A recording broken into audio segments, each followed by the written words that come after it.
우리 함께 나누실 말씀은 신약성경 마태복음 22장 39절 말씀입니다. 신약성경 제가 가지고 있는 성경으로는 38페이지입니다. 마태복음 22장 39절 말씀 한 절만 함께 하도록 하겠습니다.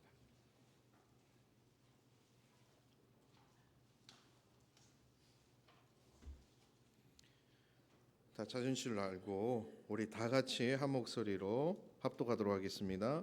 둘째도 그와 같으니 내 이웃을 내 자신같이 사랑하라 하셨으니 아멘.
아멘. 호산나 찬양대 감사드립니다. 여러분, 한 가지 질문을 시작으로 설교를 시작할까 합니다. 여러분, 예수님께서 여러분들을 사랑하십니까? 목소리가 너무 작은데요. 믿음이 약하신 건 아십니까? 정말로 예수님이 여러분들을 사랑하십니까? 네, 대답하신 대로 될 줄로 믿습니다. 나르시시즘이라고 들어보신 적 있습니까? 아마 좀 연배가 있으신 분들은 조금 생소한 단어라고 생각할 수도 있습니다. 옛날 말로 조금 과격한 말인데요. 자뻑이란 말 아시죠? 모르십니까? 죄송합니다. 제가 좀 짧아서 그렇습니다.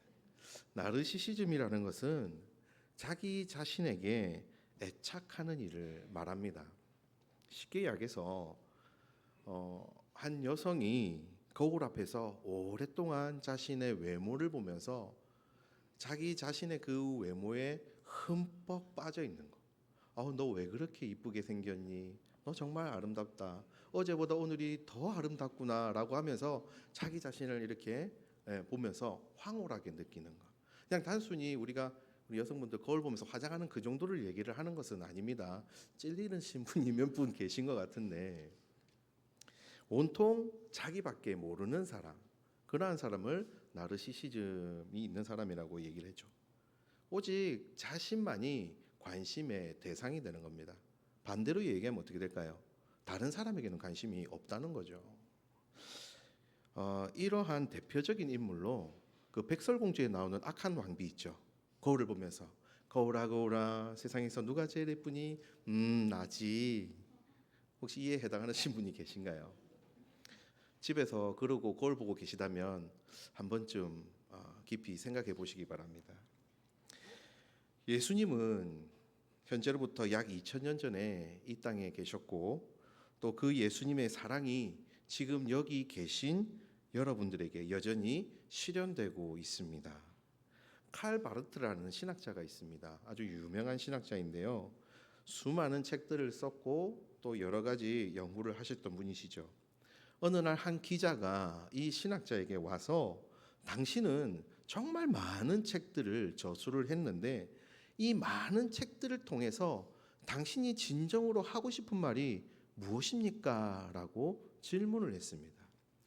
이 바르트는 한참을 생각하다가 이렇게 얘기를 했습니다. 예수 사랑하심은 성경에 써 있네. 이 바르트의 말 한마디가 저의 심금을 울렸습니다. 예수님은 이 땅에 오셨습니다. 이유는 단 한 가지죠.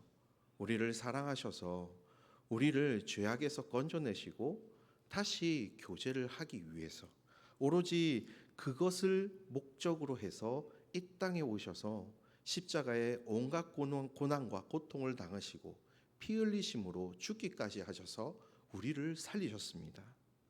이것이 하나님의 자기 사랑입니다.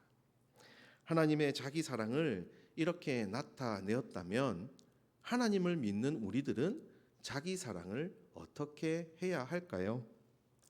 오늘날 우리가 살아가는데 하나님을 믿는 사람들이 고민하는 것 중에 하나가 바로 자기 사랑입니다. 하나님을 믿지 않는 사람들은 자기를 사랑하라라고 얘기를 하면 매우 긍정적으로 받아들이죠. 그래, 맞아. 나를 사랑해야지. 나를 아껴야지. 나를 잘 가꾸어야지. 물론 이것이 지나치면 이기주의가 되고 개인주의가 되고 여기서 더 나아가면 나르시시즘이 되는 것입니다. 도덕적으로나 윤리적으로 문제가 되지 않는다면 세상에서 자기를 사랑하라라고 하면 다 좋아하죠. 당연히 자기를 사랑해야 하는 것입니다. 그러나 우리는 어떻게 해야 할까요? 자기를 사랑해야 합니까? 아니면 자기를 부인해야 됩니까? 스스로 한번 답을 매겨보시기 바랍니다. 성경에서는 분명히 자기를 부인하라고 얘기를 합니다. 마태복음 16장 24절에서 26절에 이렇게 기록되어 있습니다. 이에 예수께서 제자들에게 이르시되 누구든지 나를 따라오려거든 자기를 부인하고 자기 십자가를 지고 나를 따를 것이니라. 누구든지 제 목숨을 구원하고자 하면 잃을 것이요 누구든지 나를 위하여 제 목숨을 잃으면 찾으리라. 사람이 만일 온 천하를 얻고도 제 목숨을 잃으면 무엇이 유익하리요? 사람이 무엇을 주고 제 목숨과 바꾸겠느냐? 성경에 이렇게 기록되어 있는데 자기를 사랑하면 안 되나요? 자기를 부인해야 할까요? 자기를 부인하고 십자가를 지고 따르라고 예수님께서 제자들에게 이르렀습니다. 이것은 제자들에게만 해당하는 것이 아니라 오늘날을 살아가는 예수님을 믿는 모든 자들에게 하신 말씀이죠. 그러니 우리도 이 말씀에 순종해야 합니다. 그러면 우리는 우리 자신을 사랑해서는 안 되는 걸까요? 아까도 예로 말씀드렸지만 거울을 보면서 자신의 아름다움을 찬양을 하고 자신의 이쁜 미모를 가꾸는 것이 과연 잘못된 것일까요? 그럼 자기 부인은 무엇입니까? 자기를 미워하는 것일까요? 결코 자기를 사랑하면 안 된다고 지금 성경에서 말씀하시는 겁니까? 물론 자기 부인이라는 것은 자기를 미워하라는 말이 아닙니다. 그런데 그렇다고 해서 자기를 사랑하라라고 말씀하시는 것도 아닙니다. 성경에는 어디에서 봐도 자기를 사랑하라라고 하는 말씀이 직접적으로 기록되어 있지는 않습니다. 여기서 말씀하시는 자기 부인을 알려면 이 해당 본문만을 볼 것이 아니라 전체적인 성경 문맥을 봐야 합니다. 이 말씀 앞에 예수님은 죽으시고 3일 만에 부활해야 한다고 하니 베드로가 그 말을 듣고 광분하여서 예수님께서 죽으시다뇨. 절대 그런 일이 일어나서는 안 됩니다 하면서 예수님께 대들죠. 그런 일은 결코 제가 일어나지 않게 하겠습니다라고 화를 냅니다. 그러자 예수님께서는 사단아 뒤로 물러가라라고 이야기를 하시죠. 나를 따라오려거든 자기를 부인하고 십자가를 지고 따라오라라고 그 이유로 말씀을 하십니다. 그리고 제 목숨을 구원하고자 하면 잃을 것이요 예수님을 위해 제 목숨을 잃으면 찾으리라라고 말씀하시죠. 이 말씀은 자신을 사랑하지 말라는 것이 아니라 예수님을 따르는 제자도의 삶을 말씀하시는 겁니다. 자신을 온전히 죽여야 예수님의 제자로 살아갈 수 있다는 것을 말씀하시는 거죠.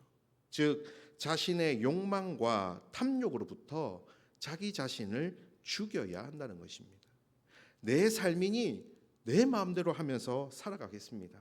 내가 편한 대로 살아가겠습니다. 내 인생이니 내 마음껏 하겠습니다 라고 하면서 예수님을 쫓아 살아갈 수 없다라고 말씀하는 것이죠. 이것이 자기 부인입니다.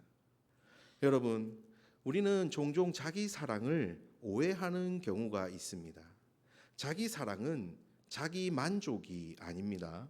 내가 나를 아끼고 사랑하기 때문에 좋은 옷과 좋은 음식 또 나에게 이로운 그 모든 것을 취하고 보는 것이 자기 사랑이 아니라는 것입니다. 그것은 자기 만족이고 욕심이고 탐욕입니다. 이것은 하나님을 믿지 않는 자들이 추구하는 자기 사랑이죠. 그들에게는 하나님이 없기 때문에 이러한 것들로 만족을 추구하는 것입니다. 그러나 오늘 여러분들에게 말씀드리고자 하는 이 자기 사랑은 세상적 그러한 자기 사랑도 아니고 나르시시즘인 사랑이나 자기 중심적인 자기 사랑을 말하고자 하는 것이 아닙니다. 하나님께서 아들을 주실 만큼 사랑하시는 대상 바로 나. 예수께서 우리를 이처럼 사랑하셔서 생명까지 내어주신 바로 그 대상인 나를 말하고자 하는 것입니다.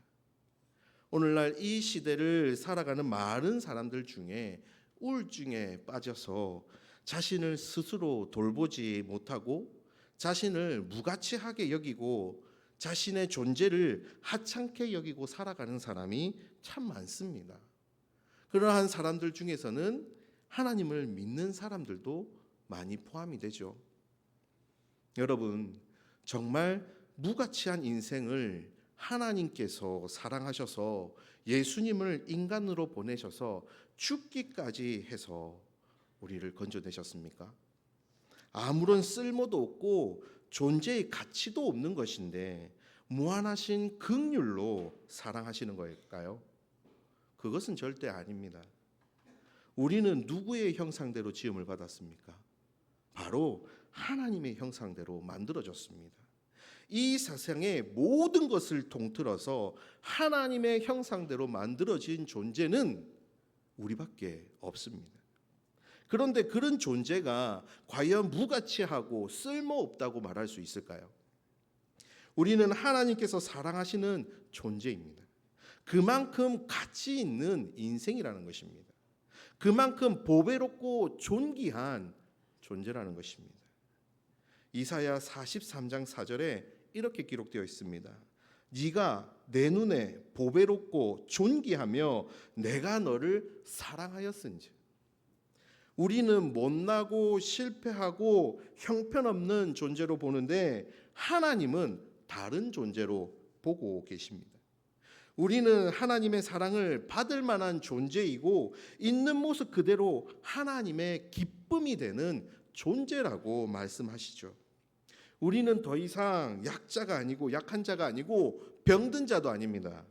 상처 입은 자가 아니고 부끄러워서 두려워하는 자도 아닙니다. 하나님 눈에 비친 내가 참된 나인 것입니다. 하나님의 놀라운 사랑 안에서 택함을 받고 부름을 받고 그 사랑 안에서 변화된 존재로서 우리는 우리 자신을 바라보아야 할 것입니다. 사람들이 나를 보면서 너는 정말 문제가 많구나. 너는 왜 그러니? 너에게는 진짜 소망이 없네. 너는 변화될 가치가 없어. 여러분, 이러한 마음을 절대 쓰지 마시기 바랍니다. 내 눈에 보이는 자신이 참된 내가 아니고 다른 사람이 보고 판단하는 말에도 나의 참된 모습이 아닙니다. 너는 보배롭고 존귀하다라고 하시는 그 하나님 말씀, 너는 사랑스러운 자라고 말씀하시는 그 하나님 눈에 비친 내가 참된 나인 것입니다. 여러분, 이 시간에 우리 간단한 찬양 하나 배우고 갔으면 좋겠습니다. 이 찬양은 주일학교 학생들이 부르는 찬양인데요. 우리 먼저 PPT 한번 들어주시고, 잘 모르실 것 같아서 제가 먼저 찬양하도록 하겠습니다.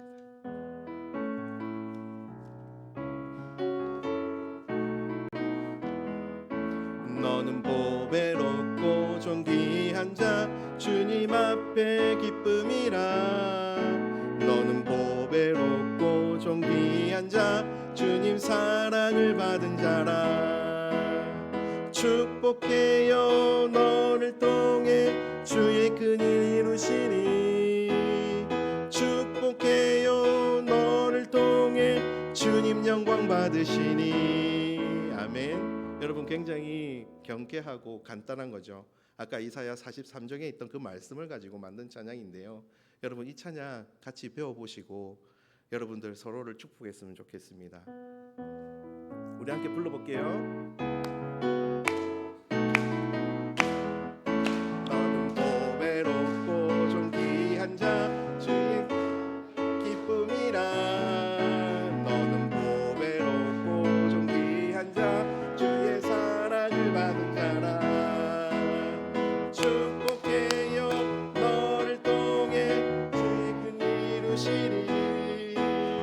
축복해요 너를 통해 주님 영광 받으시리. 우리 다시 한번. 너는 보배롭고 존귀한 자 앞에 기쁨이라. 너는 보배롭고 존귀한 자 주의 사랑을 받은 자라. 축복해요 너를 통해 주의 큰일 이루시니. 축복해요 너를 통해 주인 영광 받으시리. 아멘. 여러분, 우리 옆을 향해서 이렇게 인사합시다. 당신은 보배롭고 존귀한 사람입니다.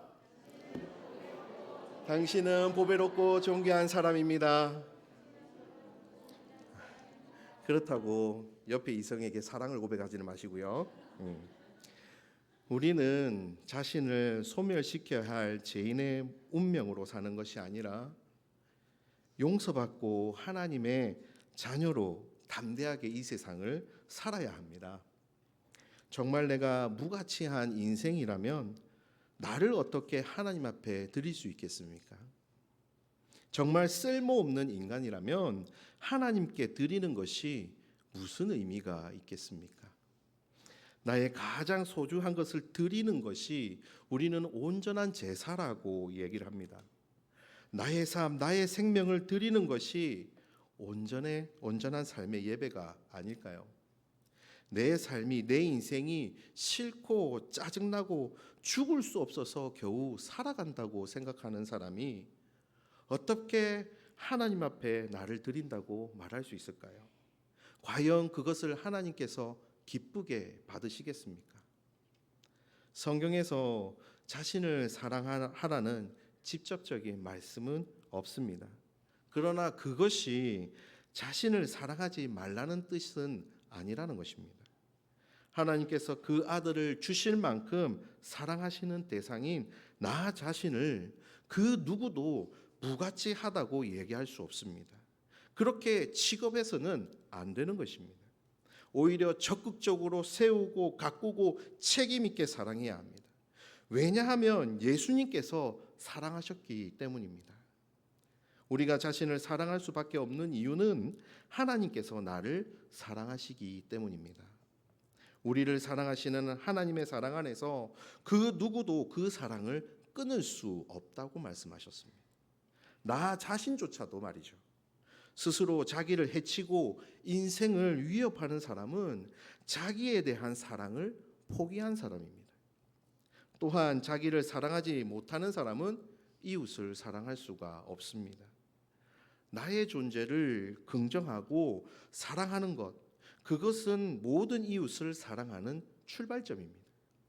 자기를 존중하지 않는 사람이 어떻게 이웃을 사랑할 수 있겠습니까? 자기를 사랑하지 못하는 사람이 어떻게 이웃을 사랑할 수 있는 방법을 알 수 있을까요? 이런 말이 있죠. 사랑을 받은 사람이 사랑을 줄 안다고요.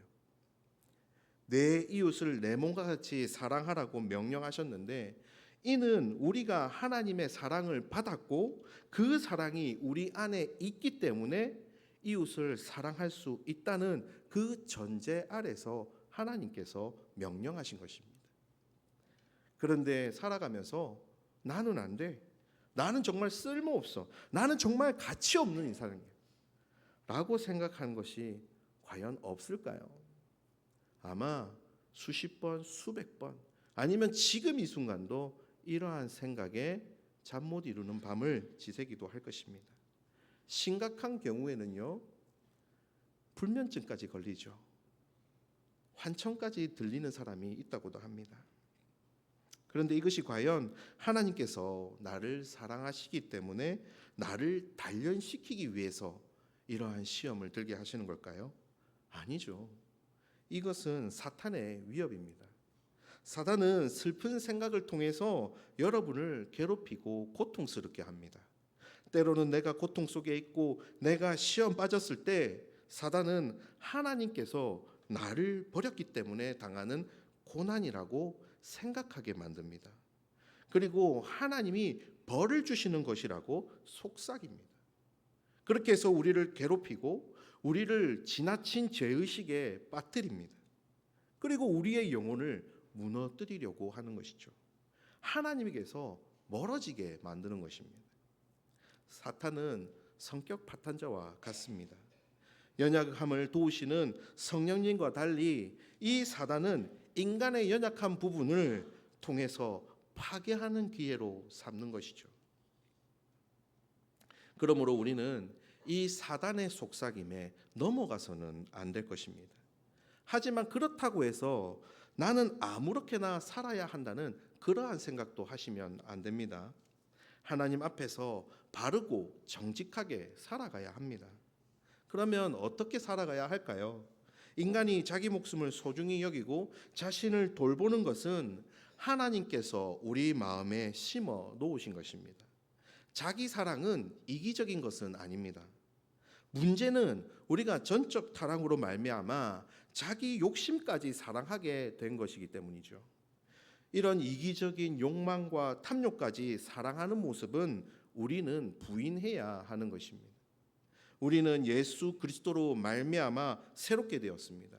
더 이상 자기 애착으로 자기밖에 모르는, 그래서 자신 말고는 다른 사람을 사랑할 수 없는 사람이 아니라 반대로 나를 무가치하게 여기고 아무짝에도 쓸모없는, 그래서 자기를 사랑하지 못하는 내가 아니라 하나님으로, 하나님 형상으로 지은 바 된 나, 이처럼 사랑하셔서 예수 그리스도로 말미암아 새롭게 된 나, 하나님께서 너를 보배롭고 존귀하다라고까지 말씀하시는 사랑스러운 하나님의 자녀인 나, 여러분 이것을 믿으시기 바랍니다.